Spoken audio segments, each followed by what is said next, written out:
好，跟住14條啦，佢就話啦0.729 gram 嘅 magnesium rebound 咧就 reacts with 呢個50 cm cube 嘅0.50 m sulfuric。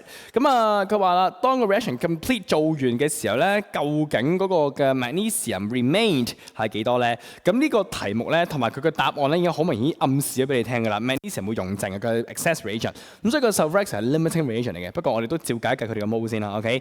咁先寫佢條式先 ，magnesium 咧就會同一個嘅 sulfuric 嘅咁啱好呢條題好仁慈，叫1比1嘅。所以就會出到咧 magnesium sulfate 嘅 AQ 同埋 hydrogen gas。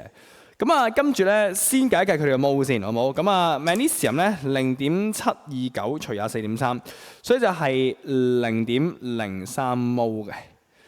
sulfuric 咧50除1000乘0.5，咁所以都佢係0.025 mole 嘅。好啦，我想講啲咩咧？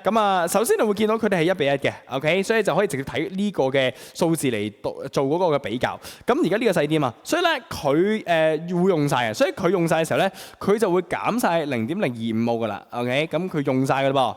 好啦。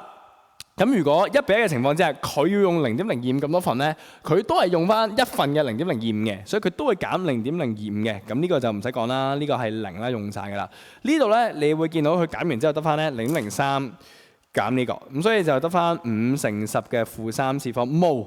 咁條題目咧，佢問剩翻幾多嘅 mass 嘅，所以我計埋個重量俾佢。嗱，mole 就係呢個啦。咁我計翻個 mass 啊嘛，所以咧我將呢個數字咧乘翻24.3，就揾翻 magnesium 嗰個 mass，所以乘翻24.3之後咧就會係呢個0.1215 gram。咁你睇翻嗰個 significant figure 其實應該係0.122 gram 嚟嘅，攞3式 figure 嘅話，所以答案咧就應該會係呢一個 A 嚟㗎啦。